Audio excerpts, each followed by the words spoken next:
اور خاص طور پر اس زمانے میں امت مسلمہ کے لیے دعا کی بڑی سخت ضرورت ہے، کیونکہ پچھلے دنوں ہماری امت مسلمہ زبردست فتنے کا شکار ہوئی ہے۔ آپ سب جانتے ہو کہ اسرائیل نے اور امریکہ نے ایران کے اوپر حملہ کر دیا، اور اب حملہ کرنے میں کسی شرم اور حیا کی ضرورت بھی نہیں ہے۔ مذاکرات جاری ہیں اور ایران نے کچھ باتیں تسلیم بھی کر لی ہیں، مذاکرات کی میز سے اٹھ کر جا کر حملہ آور ہو جاتے ہیں ایران کے اوپر۔ یہ ایک عالمی غنڈہ گردی شروع ہوئی ہے کہ ٹرمپ صاحب جب چاہیں تو کسی ملک کے اوپر جا کر اس کے بادشاہ کے محل کے اوپر جا کر بمباری کر کے اس کو مار دیں اور اس پہ قبضہ کر لیں۔ وینزویلا میں یہ کر چکے، اور کھلم کھلا یہ اعلان ہے کہ مجھے حق حاصل ہے کسی بھی ملک کے اوپر اس طرح حملہ کرنے کا، میں جس ملک پہ چاہوں میں اس کو تباہ کر دوں اور اس کے حکمرانوں کو ختم کر دوں۔ نہ کوئی اقوام متحدہ، نہ کوئی بین الاقوامی قانون، نہ کوئی اخلاق، نہ کوئی رواداری، میں عقل کل ہوں، میں جہاں چاہوں جا کر بمباری کر دوں، اس آدمی کو ٹارگٹ کلنگ کروں کسی آدمی کی باقاعدہ۔ تو یہاں بھی ایران کے اوپر حملہ کر کے اسرائیل اور امریکہ نے امت مسلمہ کے خلاف زبردست سازش کھڑی کی ہے۔ مقصد اس کا یہ ہے کہ مسلمان آپس میں متحد نہ ہوں، مسلمانوں کو مسلمانوں سے لڑا دیا جائے۔ ایران پر حملہ ہوا، مذاکرات کے عین درمیان ابھی بات چیت مکمل ہونے والی تھی اور حملہ ہو گیا، اور اس کے سربراہ کو باقاعدہ نشانہ بنا کر قتل کیا گیا۔ یہ جنگل کا قانون، یہ عالمی غنڈہ گردی، اس کا ارتکاب کیا اس رمضان کے اندر۔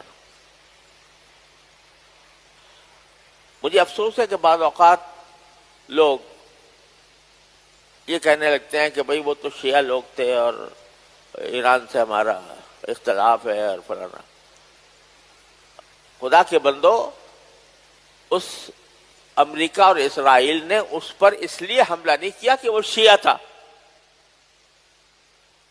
وہ اس لیے حملہ کیا کہ وہ عالم اسلام کا ایک رکن تھا، اور اس کے نتیجے میں اس کو حملہ کرنے پر اکسایا خلیج کے ممالک کے اوپر، کیونکہ امریکی اڈے وہاں پر موجود تھے۔ تو ان امریکی اڈوں سے بظاہر ایران پر حملے ہوتے ہوں گے، تو اس ایران نے یہ کہا تھا کہ اگر مجھ پر حملہ ہوگا تو میں امریکی اڈوں کو نشانہ بناؤں گا۔ لیکن امریکی اڈے تو کیا نشانہ بنتے، پتہ نہیں کس حد تک بنے، اللہ ہی جانے، لیکن اس کے نتیجے میں خلیج کے ملکوں میں شہری مر رہے ہیں، شہری سہولیات کو ختم کیا جا رہا ہے، اور اس میں جو شہری عمارتیں ہیں وہ تباہ ہو رہی ہیں۔ مقصد کیا ہے کہ کسی طرح ان کو آپس میں لڑا کر اور ہماری اپنی چودراہٹ قائم ہو جائے۔ اب جس ملک کے اوپر حملہ کر رہا ہے، جس کے سربراہ کو قتل کیا ٹارگٹ کلنگ کر کے، اب وہ جب اپنا نیا کوئی سربراہ مقرر کرنا چاہتے ہیں تو تو حضرت فرما رہے ہیں طارب صاحب کہ مجھے شامل کرو اس مشورے میں کہ تمہارا نیا سربراہ کون ہوگا. مجھے یہ قبول نہیں ہے جو تم اس سے بڑی دھاندلی عالمی سطح پر غنڈہ گردی اور دھاندلی اور کیا ہوگی. تو اس موقع پر ضرورت ہے کہ ایران کے بڑے حصے سے جو شیعہ مذہب رکھتے ہیں ہمیں عقائد کا اختلاف ہے، لیکن خدا کے بندو یہ دیکھا کرو کہ کس وقت کس بات کا موقع ہے. کیا یہ وقت ایسا ہے کہ اس میں شیعہ سنی اختلافات کو ہوا دی جائے؟ کیا امریکہ نے اس لیے حملہ کیا کہ وہ تمہارے عقائد کے خلاف رکھتا تھا؟ وہ تو ایک مسلمان کا نمائندہ چونکہ سمجھا جاتا تھا، اس لیے اس کے اوپر حملہ ہو رہا ہے، اور وہ اس کے مقابلے میں ڈٹ کر کھڑا ہوا ہے. اس کی تو اس لحاظ سے ہمیں حمایت کرنی چاہیے.